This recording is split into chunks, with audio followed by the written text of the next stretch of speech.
open up quickly, and then I'm going to turn it over to Nick. This is his day with his program, and I want to be very respectful of that. So just to suffice it to say, it's a really cool day for Kentucky baseball and Coach Mangione and the players, most importantly.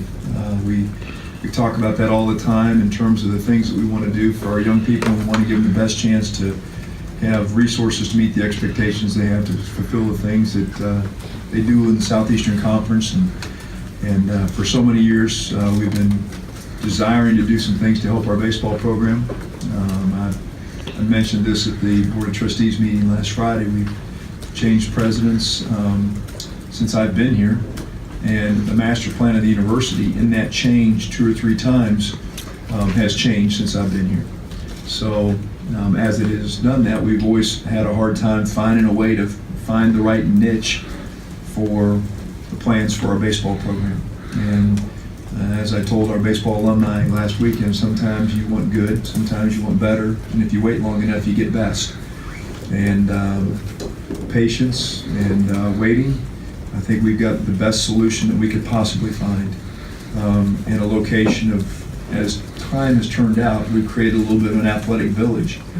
And whether you realize it at the time when we begin to do it or not, as you come off onto Alumni Drive from Tate's Creek, you come onto a really, really unique complex at the University of Kentucky.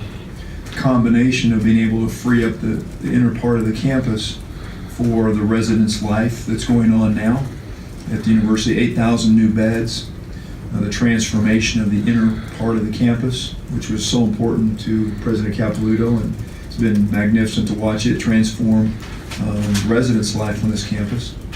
And then to come on the perimeter of our campus and have softball and soccer, move our soccer practice field up on that little hill, and then create our baseball park, and come across the hill and you have a brand new football complex and a renovated Commonwealth Stadium is really, really special. So 2002, when I came here, 80% of our athletes were living essentially and doing most of their work on the other side of campus, the north side of campus.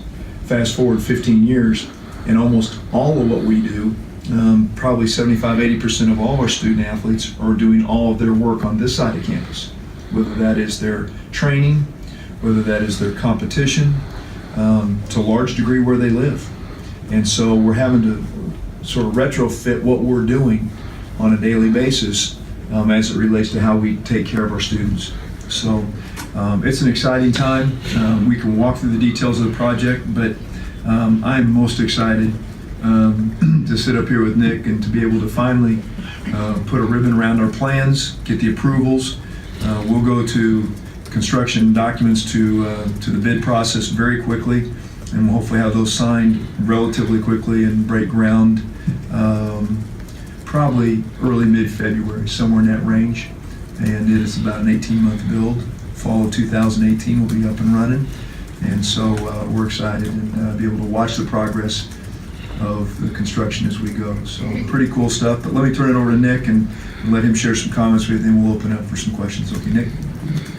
So one of the questions about Coach Stoops was, what do those close wins do to you? I'll tell you what it's done to me is I've lost my voice after that win. What a great game on Saturday. But the number one question I've been asked since I've been hired is about the stadium. Whether it be families, whether it be recruits, whoever, that is the number one question that's been asked. And I can tell you this, my answer has always been this, and it's going to continue to be this. I talked to you guys in our press conference. I don't focus on what we don't have. I'm going to focus on what we have. And anybody that's ever asked me, I've shared the story about when I left here, I was gone for 10 months and I moved to Starkville. And when I was there, I was looking for a church home. And I went to so many different churches. I can't tell you how many. And ultimately, I settled upon a church that actually met in an auditorium at the time, but then met in a gym. It met in a gym where we would put the mats down. It was hardwood floor. I looked to my left, there'd be a basketball hoop. You look to your right, there'd be a basketball hoop. And after the service, Scott Kappelman, just a great man, his wife Kelly, and after every Sunday, they'd tell us about the Sunday activities, and then at the very end, he'd go, okay, don't remember to put your chair up. And then we'd go pick our chairs up, and we'd go put the chairs up. And the point of the story is I chose that church not because of the building. I chose it because of the people. So our number one focus in our baseball program will always be to have good people in the stadium. So we're excited. This is a huge, huge deal for our program. But I'm going to meet, and every family I meet and every recruit I meet, I'll just continue to tell them just how important it is for us to put the right people. So we're excited. I mentioned to you guys in my press conference, everything rises and falls on leadership. Mitch Barnhart is one of the main reasons why I wanted to be here. And I want to thank our president, Dr. Capilouto, because this is part of our master plan. It is going to happen. So thank you to Dr. Capilouto, the University of Kentucky, for this investment.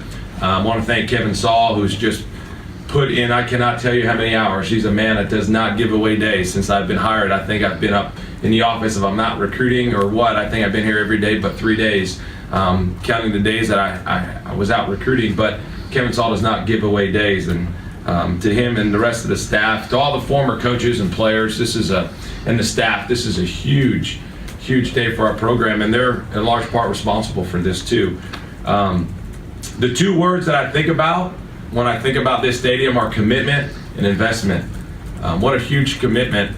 I can sit across from every family, and all of our players now know, like, by us having this stadium, this commitment is obviously big, and the investment that it takes. So what's to like about it? I had someone tell me one time in real estate, the most important thing in real estate is number one is location.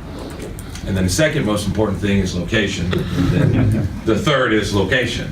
Right? A wise man once told me that. So just the fact that where it's going to be located, as Mitch mentioned, and just, we basically created a village, athletic village. But I think just over 20,000 cars pass by every day. That'll be different because obviously where we're at now, we don't have the exposure. And then you think about the fans. The really neat concourse that goes around the entire stadium for our fans. There'll be a play area for our youth and our children to watch. For our students, if they like to stand, they can stand. If they want to sit, they can sit. So excited about that. I do want to mention some things that won't change. Number one, the most important thing in our program is our family. So our players will tell you that. We want guys that are committed to our team and committed to our family. Winning is going to be of the very top. We're looking for guys that are committed to winning, and will continue to be a huge focus. And then obviously development. Our coaching staff is interested in developing our guys in 3 different areas. Number one is a student, and then a person, then a player. And that order will not change because we're getting a new stadium. We'll be committed to developing them as students, people, and as players. Our culture will be the same. It'll be an environment where we want to win in all areas of our life. We'll continue to mention Omaha. That'll be a mention of our team. And then obviously the 2 type of environments we want to have and we'll continue to have is a competitive one and a learning one. We ask our players to show up every day and compete. They've done that so far since our staff's been hired. They've earned a lot of gear. And then they continue to learn, grow, and improve every day. So what does this mean and what kind of commitment? Obviously inflation plays a role in this, but this is an investment by the University of Kentucky that is as good as, if not better than anybody's. But obviously inflation, it plays a huge role in that. But we're excited about that. I'll tell you what, my phone has not stopped since this happened. My phone, it's hard to keep it charged. There's a lot of people that are really excited, including our players and our past players. We just had our alumni weekend, and you know what? They were just so excited. We had, when you count their families, we had over, I think, 150 different, I'm going to call family members, come back. And they're excited, and so are we. Mitch.